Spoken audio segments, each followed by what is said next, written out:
நண்பரோட ஊர் நல்லூர். அந்த கண்மாய் தான் இது. இந்த கண்மாயில் தாமரை செடியெலாம் நிறையா இருக்குது. உள்ள மரங்கள்லாம் பற்றுச்சு, தண்ணியிலே தொடர்ந்து இருக்கிறதுனால இலைகள்லாம் பற்றுச்சு. இந்த பறவைகள்லாம் சாயந்தரம் நேரம் வந்து இந்த சீமக்கரோலைக்குள்ளே அடைஞ்சிருக்கு பாருங்கள். எவ்வளோ சத்தமாக இருக்குது பார்த்தீங்களா? பாருங்கள், ஒரே மாதிரி கத்துறாங்க பாருங்க எல்லாம்.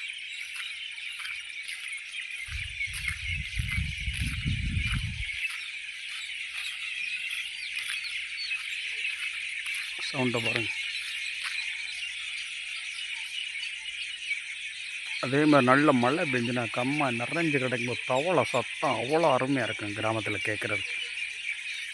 இது நல்லா இப்போ மழை பெஞ்ச நேரம் கொஞ்சம் பறவைகள்லாம் வந்து அடையுது இந்த மரங்களுக்குள்ளே, இந்த சீமக்கரலைக்குள்ளே. செம்பூத்து கத்துது பார்த்தீங்களா?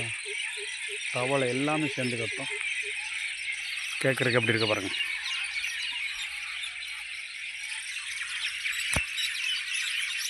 தாமரை செடி நிறையா இருக்குள்ள. இதுக்குள்ளே தான் இங்கே கத்துது.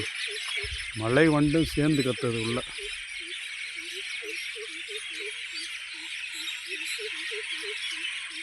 மதுரை பக்கத்தில் நல்லூர் கண்மாய் கரையிலேருந்து எடுத்துகிட்ருக்கேன்.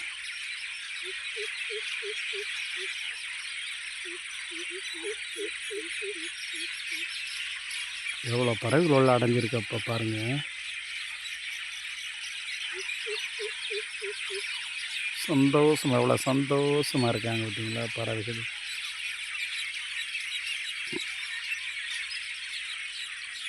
அடுத்த நிமிஷம் என்ன ஆகுன்னு தெரியாது பறவைகளுக்கு. ஆனால் கிடைச்ச வாழ்க்கையை சந்தோஷமாக அனுபவிக்கிறாங்க.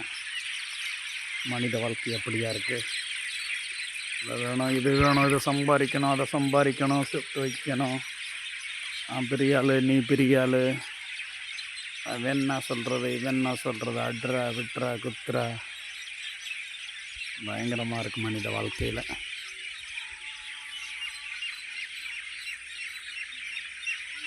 சாயந்தரம் நேரம் கிராமத்தில் கண்மாய் கரையில் இப்படி ரிலாக்ஸாக வாக்கிங் வரும்போது மனசுக்கு ஒரு சந்தோஷம் கிடைக்கும்.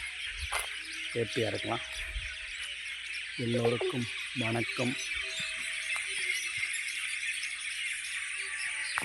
சத்தம் குறைஞ்சிச்சுன்னா அதுவும் குறைஞ்சிடும். அப்படியே செம்பூத்துன்னு சொல்லுவோம். நம்ம என்ன பறவைன்னு தெரியல, நாங்கள் சொல்லுவோம் சின்ன வயசில் வந்து.